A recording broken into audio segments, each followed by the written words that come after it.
자, 저희가 저번 시간에는 회계의 개념에 대해서 살펴보셨었죠? 자, 회계라는 게 뭐였죠?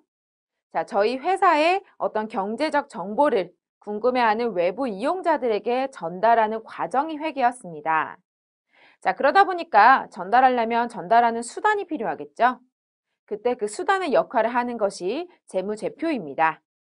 자, 재무제표란 회사의 재무적 정보를 알리기 위한 보고서다라고 정의하고 있는데요. 즉, 우리 회계의 언어 같은 역할을 하는 것이죠. 자, 이 재무제표의 특징을 좀 살펴보도록 하겠습니다.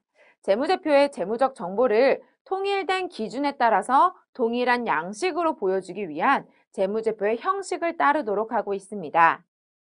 자, 당연히 언어다 보니까 여기 다르고 저기 다르고 하면 안 되겠죠. 그러다 보니까요, 모든 회사가 동일된 기준에 따라서 작성되도록 공통된 형식을 가지고 있는 것입니다. 자, 특징 두 번째 살펴보시면요. 이때 사용되는 기준은 일반 기업 회계 기준과 또는 한국채택국제회계 기준을 따르고 있습니다. 자, 예전에는요, 저희가 일반 기업 회계 기준밖에 없었는데요. 이제 점차 세상이 조금 발달되면서 저희가 한국채택국제회계 기준도 같이 따르고 있습니다.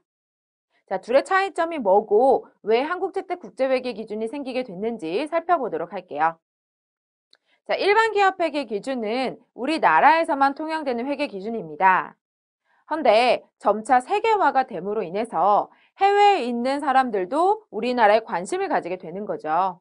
자, 그랬을 때 해외에 있는 투자자나 아니면 어떤 정보 이용자들이 우리나라에 있는 기업에 대해서 궁금했을 때 모두 다 일반 기업 회계 기준을 적용하고 있으면 이 회사에 대해서 파악하는 것이 쉽지 않겠죠. 자, 반대로요. 우리나라에 있는 사람들도 해외에 있는 기업에 투자를 하고 싶을 때 또 그 나라가 그 나라만의 회계 기준을 사용하게 되면 그 나라에 대한 어떤 이해라든지 또는 그 기업에 대한 이해가 떨어질 수밖에 없습니다.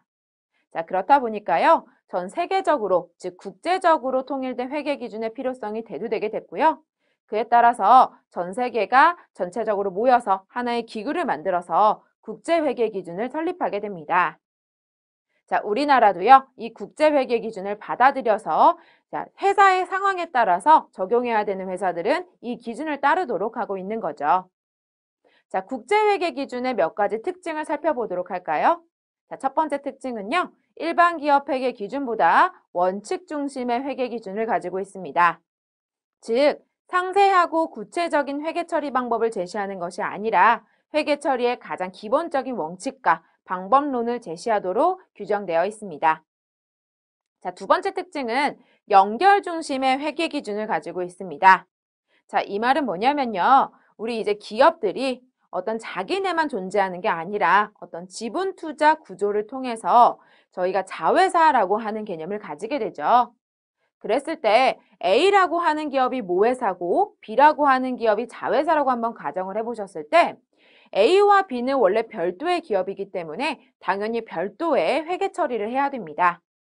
헌데 외부의 입장에서 봐서는요. A라는 기업이 B라는 기업을 모두 가지고 있는 거기 때문에 이걸 또 하나의 실체로 봤을 때 어떤 재무제표를 가지는지 궁금할 수 있겠죠. 그래서 국제회계 기준은요. 이렇게 지분 관계를 가지고 있는 기업들을 하나로 보는 연결 중심의 회계 기준을 굉장히 중요시 여기고 있습니다. 세 번째는요. 공시를 강화하고 있습니다. 자, 공시라는 건 정보 이용자들이 모두 볼 수 있도록 하게 공공연하게 보여주는 행위를 말하죠. 자, 우리 국제회계 기준은요. 이런 공시를 강화함으로써 더 많은 정보들을 공시하도록 요구하고 있습니다. 자, 마지막으로요. 공정가치의 적용 확대다라고 되어 있는데 자, 또 이 얘기는 무슨 얘기냐면 어떤 A라는 기업이요. 10년 전에 어떤 하나의 자산을 샀다고 한번 가정을 해볼게요.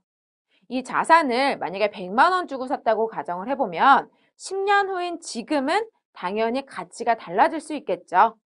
그랬을 때 외부 이용자들에게는요. 이게 10년 전에 100만 원에 산 어떤 그 정보보다는 지금 현재 어떤 가치를 가지고 있는지가 궁금할 겁니다. 이걸 저희가 공정가치다라고 얘기를 하는데요.